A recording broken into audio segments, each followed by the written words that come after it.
बाबा, ओ बाबा, बाबा जी, इस ईद पर हमें भी कुर्बानी का गोश्त मिलेगा ना? बाबा बोले, जी बेटा, जरूर मिलेगा। ऐसा कैसे हो सकता है कि गोश्त ना मिले, वो भी इस ईद पर? बाबा, पिछली ईद पर तो हमें किसी ने भी गोश्त नहीं दिया था, अब तो पूरा साल हो गया है। बाबा बोले, बेटा कोई बात नहीं, हर हाल में अल्लाह का शुक्र अदा करना चाहिए। डॉक्टर साहब कुर्बानी के लिए बड़ा जानवर लेकर आए हैं, और वो जो मास्टर साहब हैं वो भी बकरा लेकर आए हैं। हम गरीबों के लिए तो कुर्बानी होती है, ये तो अमीर लोग हैं, खाते रहते हैं। तो मेरी प्यारी बेटी, ये हम गरीबों को ही देंगे। खैर, आखिर ईद का दिन था। इमाम साहब भी खुतबे में कह रहे थे कि कुर्बानी के मौका पर गरीब मस्कीन लोगों को कभी नहीं भूलना चाहिए, उनके बहुत ज़्यादा हुकूक होते हैं। अस्मा के वाले साहब भी नमाज अदा करके घर पहुंच गए। घंटा भर इंतज़ार के बाद अस्मा बोली कि बाबा, अभी तक गोश्त नहीं आया। बड़ी बहन बोली कि अस्मा, क्यों बाबा को तंग कर रही हो, खामोश हो जाओ। और बाप दोनों बेटियों की बातें सुनता रहा और नज़रअंदाज करता रहा। काफ़ी देर के बाद जब गोश्त कहीं से नहीं आया तो अस्मा की वालदा बोली कि मैंने प्याज टमाटर वगैरह काट लिए हैं, अभी तक कोई गोश्त नहीं आया।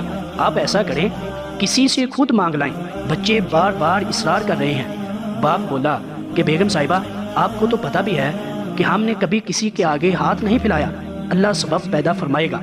आखिर दोपहर को जब कहीं से भी गोश्त नहीं आया तो अस्मा के वालिद ने हिम्मत की और डॉक्टर साहब के घर गए और डॉक्टर साहब के घर का दरवाज़ा खटखटाया और डॉक्टर साहब से कहा कि डॉक्टर साहब, आपका पड़ोसी हूँ, क्या कुर्बानी का गोश्त मिल सकता है? डॉक्टर साहब का रंग लाल पीला होने लगा और गुस्से से बोले, पता नहीं कहाँ से गोश्त मांगने के लिए आ जाते हैं। दरवाज़ा ज़ोर से बंद किया। तौहीन और तजलील के इस अंदाज से अस्मा के वालिद की आंखों में आंसू आ गए और बोझल कदमों से वापस चल पड़ा। रास्ते में मास्टर जी के घर का दरवाज़ा खटखटाया, वहां भी वही सवाल किया। मास्टर जी अंदर गए छापड़ को लेकर और कुछ ही देर के बाद वापस बाहर आए और खाली छापड़ वापस किया और जल्दी से अंदर चला गया। घर पहुंचकर देखा कि सिर्फ हड्डियां और चर्बी है और खामोशी से उठकर कमरे में चले गए और खामोशी से रोने लगे। थोड़ी देर गुजरी, अस्मा की वालदा आई और कहने लगी, आप परेशान ना हो, मैं चटनी वगैरह बना लेती हूँ।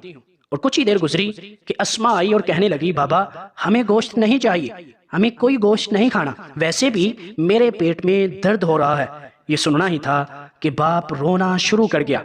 और बाप अकेला ही रो नहीं रहा था, बल्कि इसके साथ इसकी दोनों बेटियां और बीवी फूट फूट कर जोर से रोने लगी।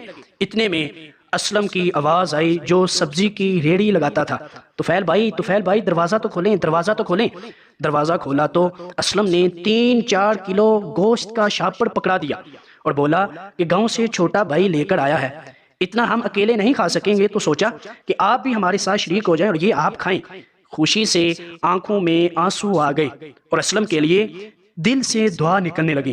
गोश्त खाकर अभी फारिग ही हुए थे कि बहुत जोरदार तूफान आ गया। आंधी थी और बारिश भी थी। बारिश भी बहुत तेज शुरू हो जाती है, साथ ही बिजली भी चली जाती है। दूसरे दिन भी बिजली नहीं आई। पता किया तो मालूम हुआ कि ट्रांसफार्मर जल गया है। तीसरे दिन वो अस्मा को लेकर कहीं जा रहे थे कि मास्टर साहब और डॉक्टर साहब बहुत सारा गोश्त बाहर फेंक रहे थे, जो बिजली ना होने की वजह से खराब हो चुका था। उसको कुत्ते चाट रहे थे और खा रहे थे।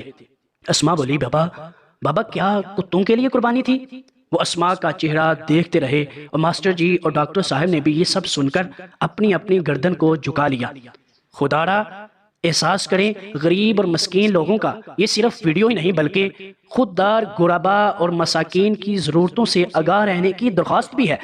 इस कुर्बानी पर अपने खुददार गुरबा और मसाकीन को भी उनका हिस्सा दीजिए, ताकि वो आपके लिए दिल से दुआ गो हों। अगर आज की ये वीडियो आपको पसंद आई है तो अपने दोस्तों के साथ भी ज़रूर शेयर कीजिए। शुक्रिया।